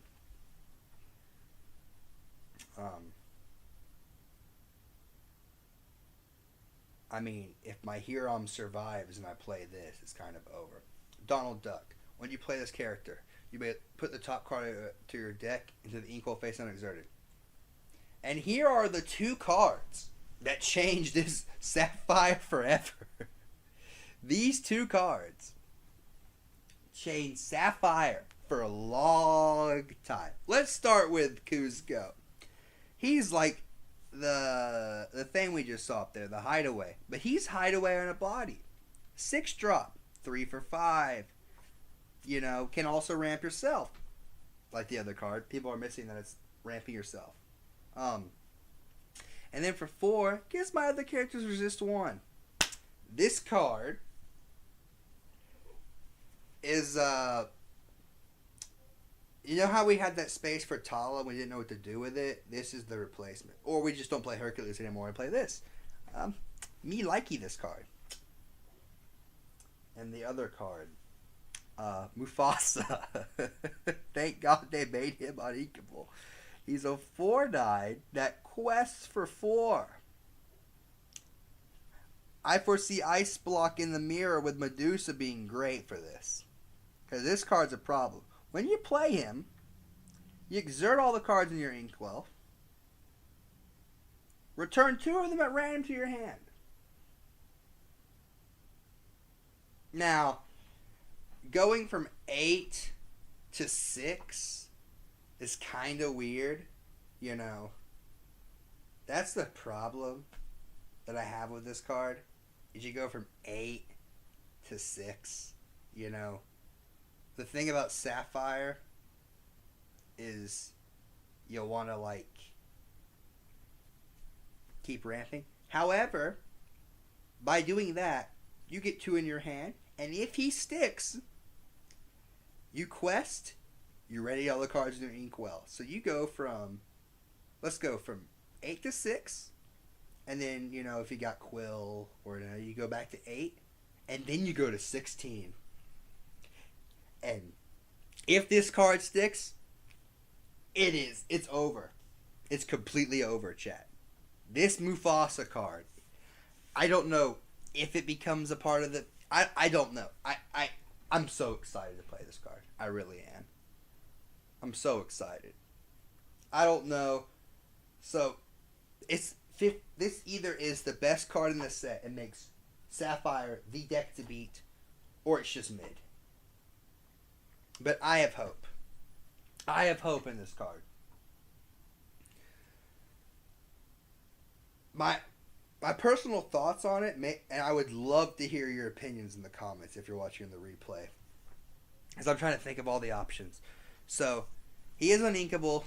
He does quest for 4. So he is probably Tamatoa option 2.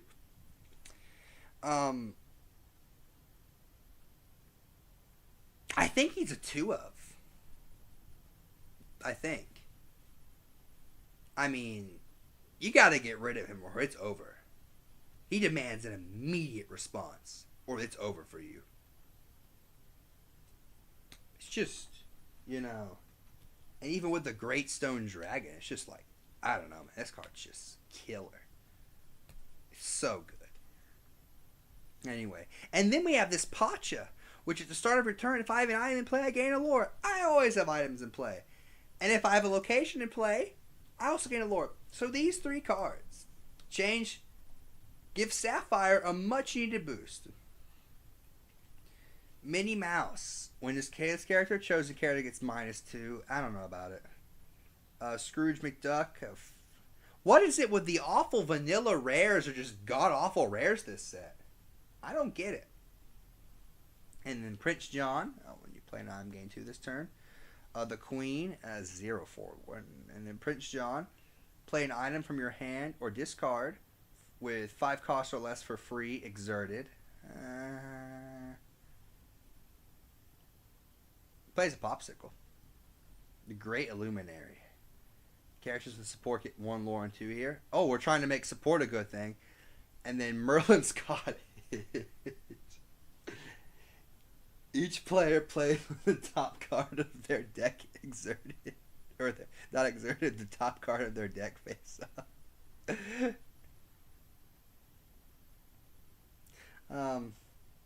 Thank God it doesn't get passive lore, otherwise we'd all be playing this.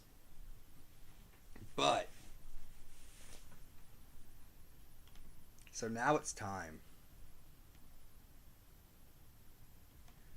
We've seen all the cards. Let's make some new decks. Let's start with Ruby Sapphire. Or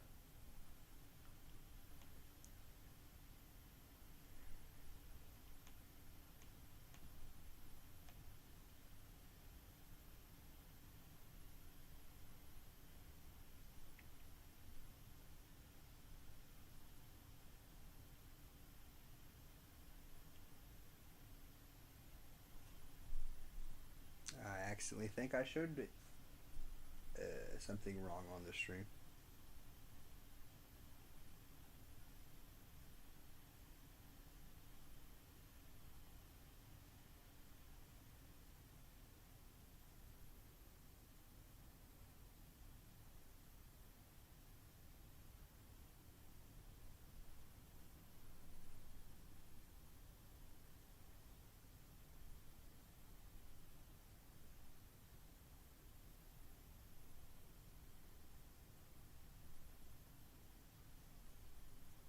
Probably.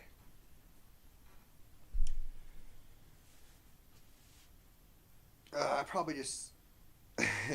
Yeah, I'm not even gonna go. So, okay, how do I restart the deck? Or just deck builder? Or just refresh it? How do I. Okay, here we go. Ruby Sapphire. Okay, so. Let's start with cards that we know are going in here.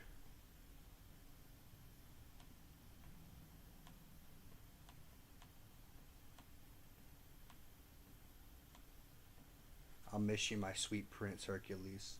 I'll miss you. I don't even know if these are auto includes anymore, but we're going to throw them in here. Brawl will always be an auto. I don't know if B King has room anymore. Not going to lie to you.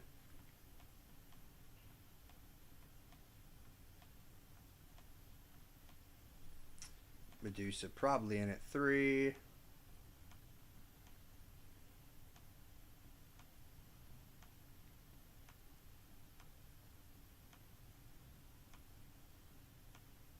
Don't know about Shimmering.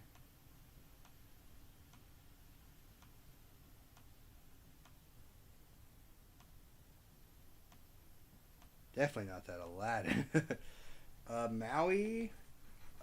2 of this.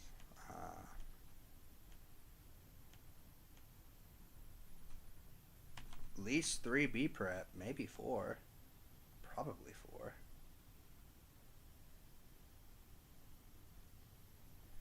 Okay, there's all our Sapphire cards. A whole 20 of them. Now we have to fit 40 of these new cards in here. Okay. I like the Pacha. I play the Pacha 3. Not sold on Chicha. Unless someone can change my mind on Chicha.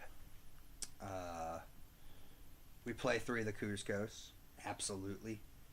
We play 2 of this Mufasa. Absolutely. Actually, we might play the Cusco 4. We might see. This is just the rough envision of my head.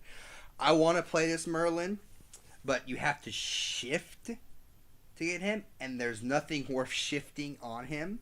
So why he $50? I don't know. How much is that Mufasa pre-selling at? 50?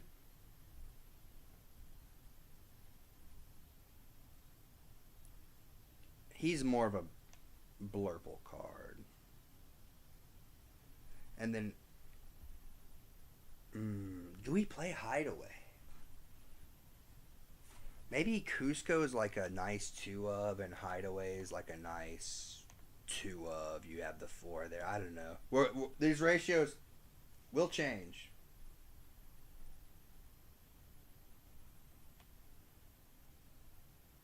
It's a rough draft. This is not final in the slightest.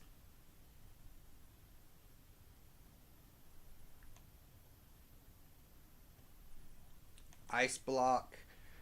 Great Stone Dragon. We may come back to you later.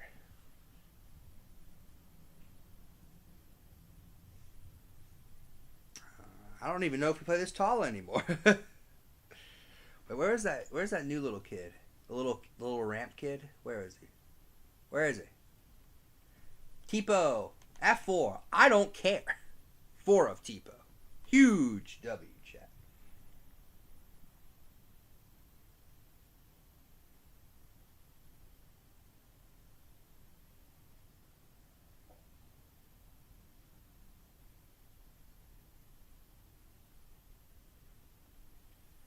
How far eyes? Probably still a three of. Not sure if I want 2 dime or 3 dime. I may actually be on the 3 dime clan now.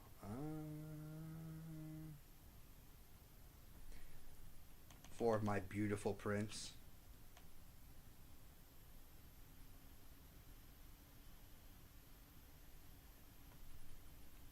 Obviously 4 popsicle.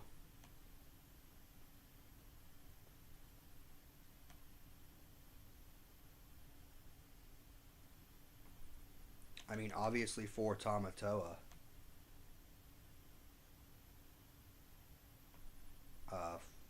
4 develop your brains.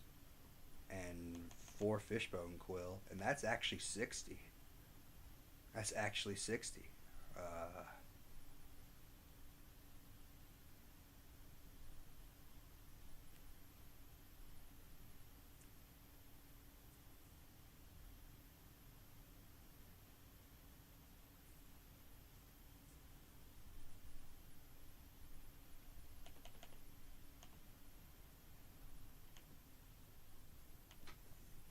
Um,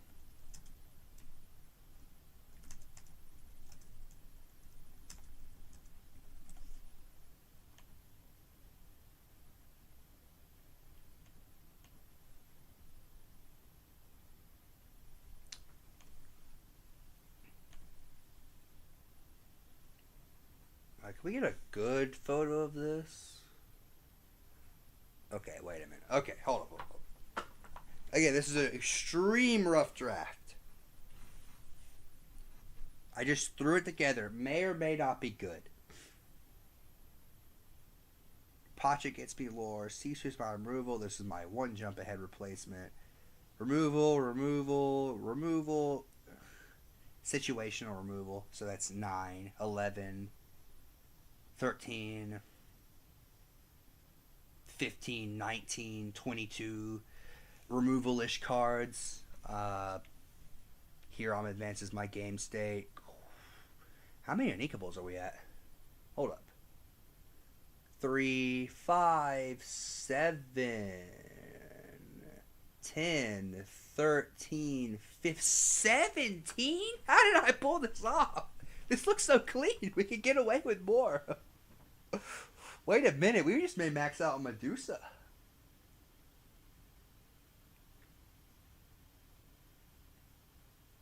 This is just my rough draft. This is just my rough draft. How did we get to 17? Because we don't play 1 jump anymore. I'm telling you, this little kid, I don't need 1 jump anymore.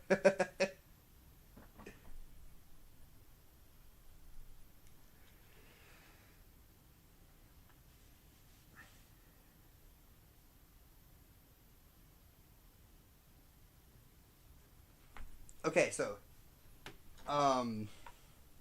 the thing is that, how do I say this? With Quill and this card, you are putting an extra card in your hand, and you're going to need to see Huron.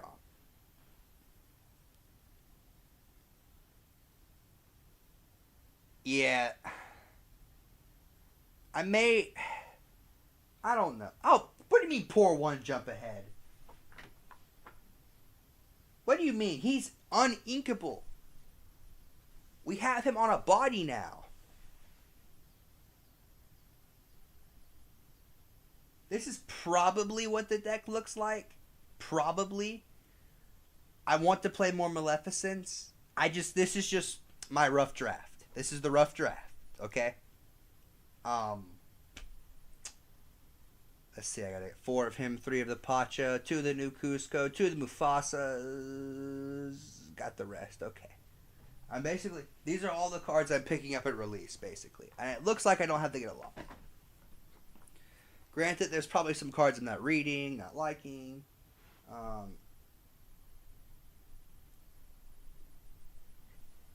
Okay, now. Okay, so now what I want to do is there's another color I want to play. No.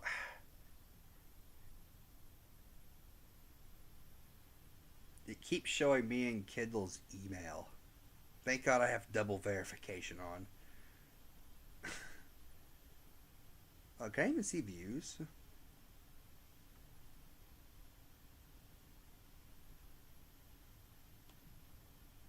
Hey, the third place deck. Did it attach to video?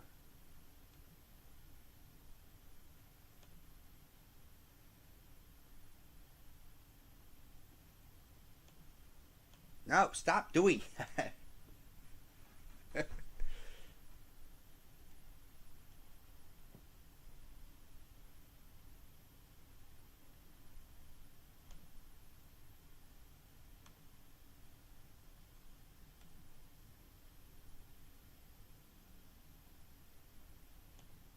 No, stop doing that.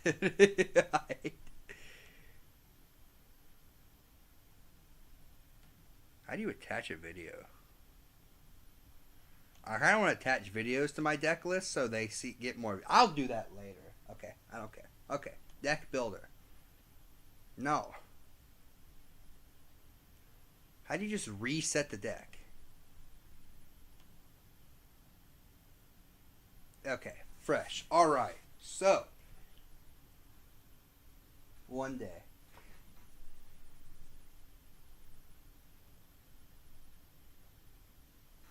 Okay. So now what I want to do is I had this epiphany that Ruby Amber, or not Ruby Amber.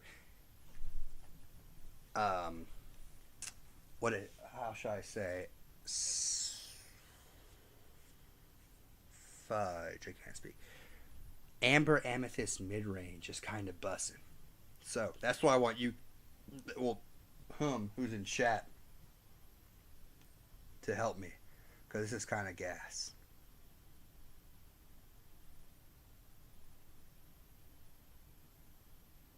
Cause see, because this Daisy Duck's kind of gas.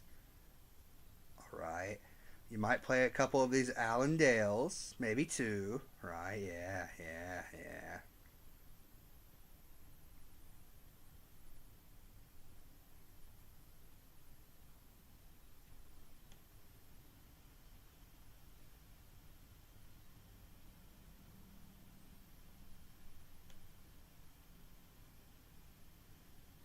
I might play the Daisy Duck, just to for value, just 2 for value.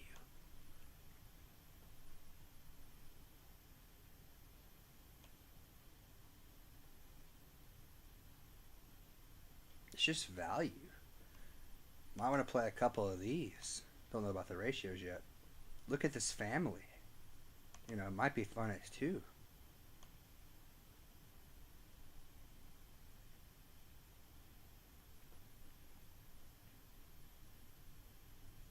The Underworld's actually really funny. Now, Baloo at 4. You may see my intentions here. You may see my plan.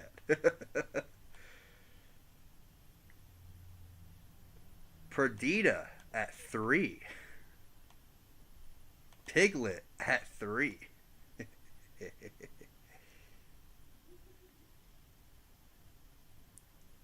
I want to play this Tinkerbell so bad, but we're kind of a little tight. The bare necessities. 3 or 4, I don't know. I'm sure my ideas. These are my ideas. I have an idea. I have a dream that you play 4 of these Cinderellas. I don't know why I said that. We may play 2 or 3. No, I don't think we play Mufasa. We could.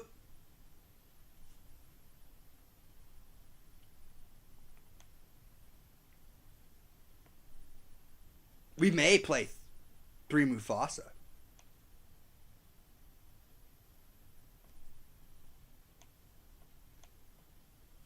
I want to play this queen.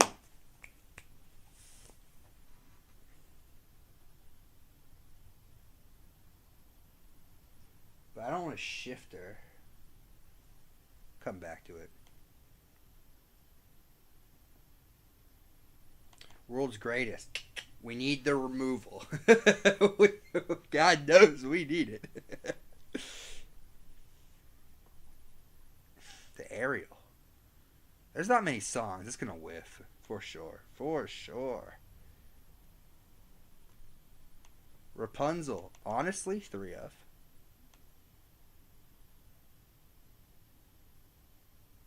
You have forgotten me. It was so funny.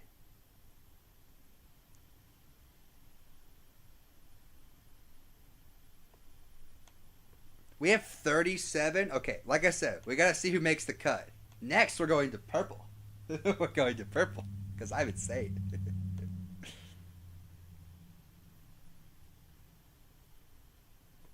I'm playing 3 of this Elsa. For sure. Absolutely. No ifs, ands, or buts. I'm playing. See? Alright. Hey, you see the plan here. Okay? So. You got Baloo. You have Baloo, right? It's Baloo. And then you have discard. That's a lot of guaranteed 2 lore. I may be insane. It's entirely possible that I'm insane.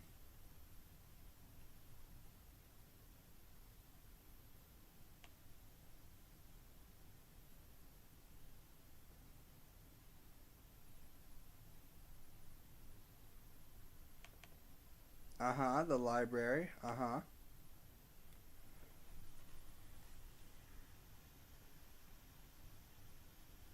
feel like I actually want to play this bell.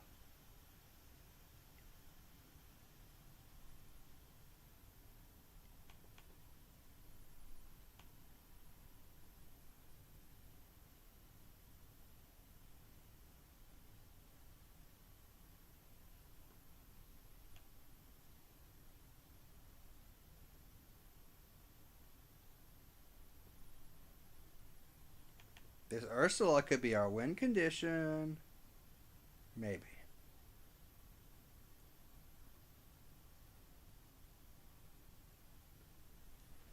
Chernobog.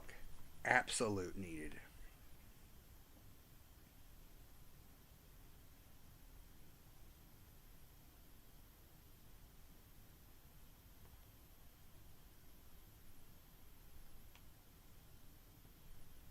Four of Queen's Castles. Does anyone see the vision here?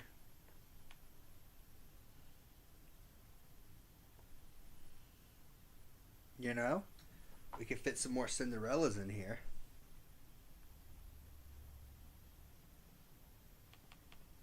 You know, it worked for that guy that won the DLC, so, you know, it works for me. Obviously 4 Fox.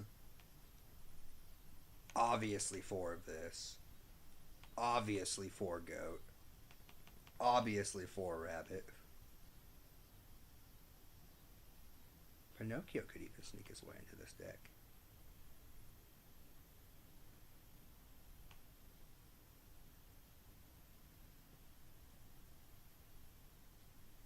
I can shift this Elsa on top of the new Elsa. It's kind of cracked.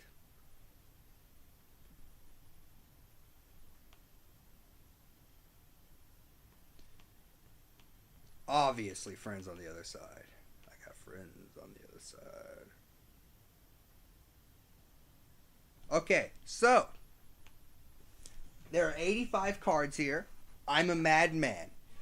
But some 60 card variation of these cards makes a fantastic mid-range deck. I don't know how to put them together. I don't know what makes the cut, what doesn't. But some combination of these cards, if you cut them down, will make a good 60 card deck. A good mid-range 60 card deck. I don't know how good, but, you know,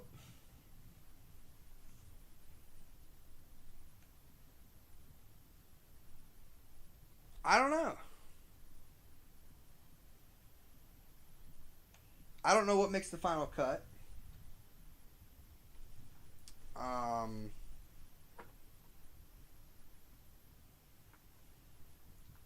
let's see. So this is a shoe-in. This is a shoe-in.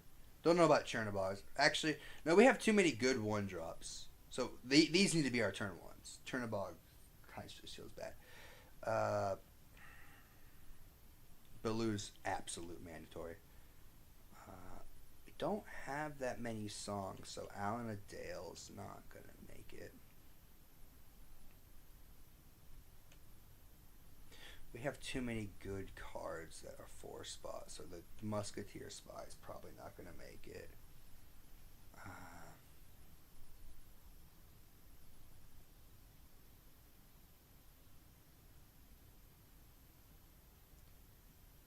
See, here's the thing.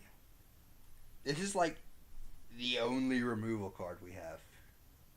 One of the only ones.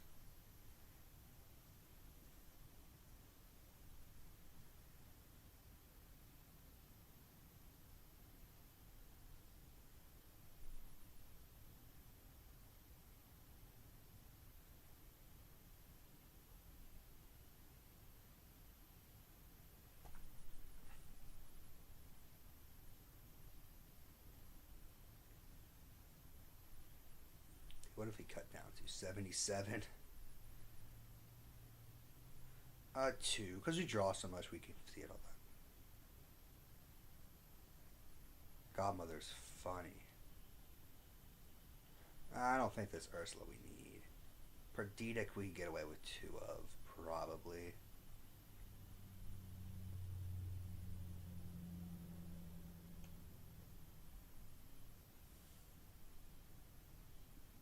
God, what do we cut? Let's go 3-3. See what the better locations are. Cut, look at this family. Criminal Mind is good late game. Will be very good this format, I reckon. Necessities is a bare necessities. So we have 11 things to sing with the Cinderella.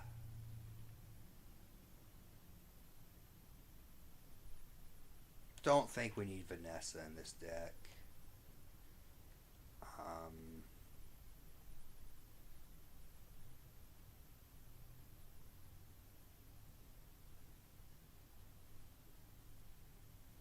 Gee, what are we cutting? Alright, chat. We got the 69. What do we cut to make this 60? Because my theory is basically it's a nice mid-range deck. But there's a lot of ways I can kind of be in. So it kind of blinds as an aggro deck. Like I can, okay, so is I can have it be fast with this Daisy Duck. Or I can have it be slow up with the Cinderella. I have the bounce cards, and those cards win games on their own. For sure. Absolutely. I have 2 strong locations that demand immediate removal, or I just lose. And then late game, I've got cards like Perdita and Elsa that can close the game out. So I actually don't think we play the fairy godmother cards at all. I don't think we play the Mufasas. So we go to 61. Um,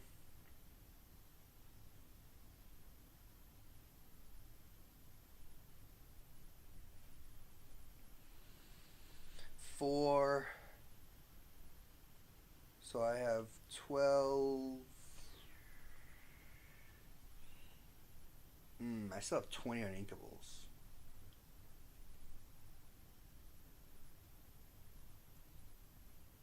So one daisy. We have 4, 8, 12, 14, 6. We have 20 uninkables.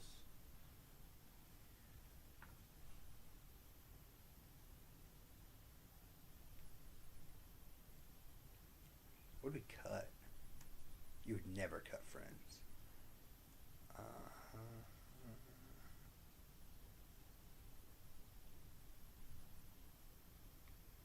Honestly,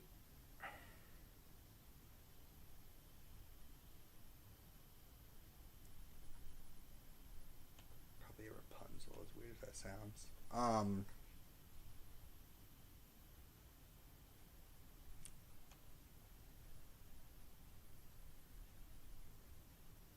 Some form of this is kind of amazing.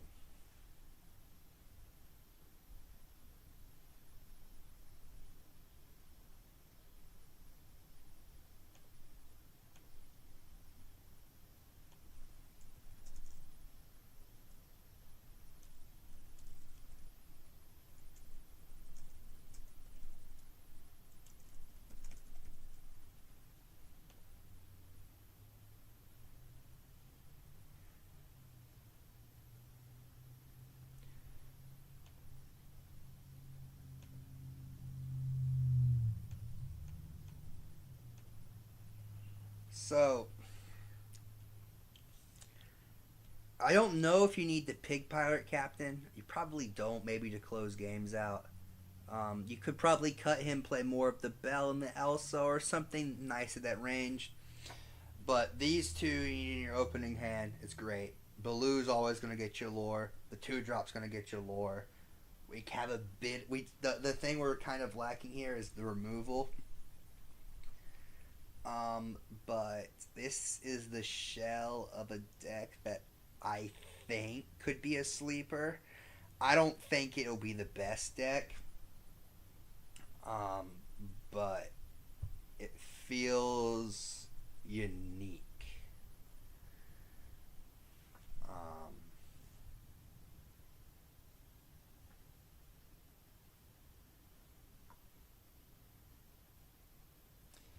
and other than that, I really don't know what I want to build. Um,